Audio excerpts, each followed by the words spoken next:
Hello everyone, welcome to our channel. आज हम शुरू करने जा रहे हैं क्लास 6 हिंदी का चैप्टर 1 वह चिड़िया जो।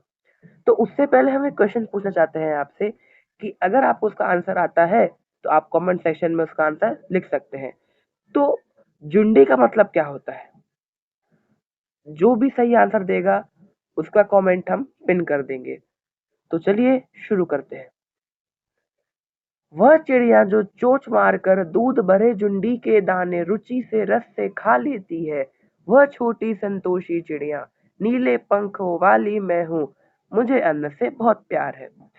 इस पद के माध्यम से कवि ये कहना चाहते हैं कि वह चिड़िया जो चोंच मारकर, मतलब जो चिड़िया है वो चोंच मारकर दूध भरे जुंडी के दाने रुचि से रस से खा लेती है। अगर हम उस जुंडी के दाने को तोड़ेंगे तो उसमें से सफेद सफेद निकलेगा। इसीलिए जो कविता के कवि है उन्होंने इसे दूध भरे जुंडी के दाने कहा है।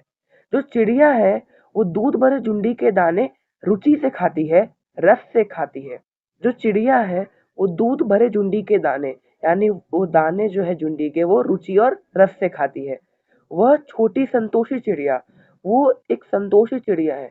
वो इतने में ही खुश है, उससे और ज्यादा नहीं चाहिए। नीले पंखों वाली मैं हूँ। यहाँ कवि ने अपने आप को नीले पंखों वाली बताया है। मुझे अन्न से बहुत प्यार है।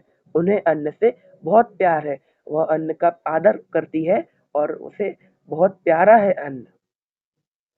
फिर दूसरे पद में ये लिखा है कि वह चिड़िया जो कंठ खोलकर, मतलब वो ऐसी चिड़िया है जो कंठ खोलकर बूढ़े वन बाबा की खातिर, बूढ़े वन बाबा यानी जंगल, इसे बूढ़े वन बाबा क्यों कहा है?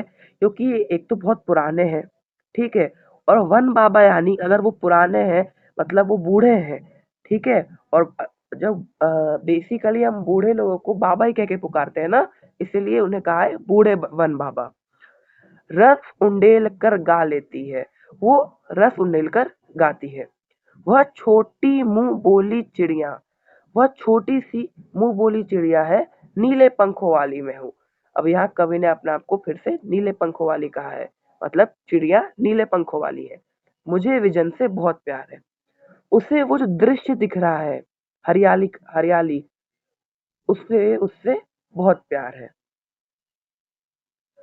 फिर वह चिड़िया जो चोंच मारकर चढ़ी नदी का दिल टटोल कर, मतलब वह चिड़िया जो चोंच मारती है और चढ़ी नदी का दिल टटोल कर, चढ़ी नदी का दिल टटोलती है, जल का मोती ले जाती है। मतलब जब वो जल पीती है तो वो बूंद बूंद पीती है ना, और वो जल का मोती जैसा दिख रहा है उसको। वह छोटी गर्बीली चिड़िया, वो गर्बीली चिड़िया है, नीले पंखों वाली मैं हूँ, वो नीले पंखों वाली है। मुझे नदी से बहुत प्यार है, उसे नदी से बहुत प्यार है। इस कविता के कवि हैं श्री केदारनाथ अग्रवाल। इस कविता के माध्यम से कवि ने ये कहा है कि कैसे एक चिड़िया रुचि से रस से दूध भरी जुंडी के दाने खाती है। वह कंठ खोलकर बूढ़े वन बाबा की खातिर रस उंडेल कर गा लेती है। फिर वह चिड़िया जो चोंच मारकर चढ़ी नदी का दिल टटोलकर जल का मोती ले जाती है। तो आइए दोस्तों, अब हम समझ लेते हैं इस कविता का सार। तो वह चिड़िया जो कविता है श्री केदारनाथ जी के द्वारा लिखी गई है। इस कविता में कवि ने नीले पंखों वाली छोटी चिड़िया के बारे में बताया है, ठीक है। नीली चिड़िया के रूप में केदारनाथ जी ने अपने स्वभाव को व्यक्त किया है। मतलब ये जो नीली चिड़िया है उसके रूप में, उसकी हेल्प लेकर केदारनाथ जी ने अपने स्वभाव को व्यक्त किया है, मतलब अपने आप के बारे में बताया है। ये मैंने आपको पहले ही बताया था। उन्होंने बताया है कि छोटी चिड़िया को अन्न से बहुत प्यार है, ठीक है। ये हमने पहले पद में पढ़ा था। वह रुचि से दूध भरे ज्वार के दानों को खाती है। वह बहुत संतोषी है। छोटी चिड़िया वन में घूमकर अपने कंठों से मीठे स्वर में गाना गाती है। उसे एकांत में रहना पसंद है।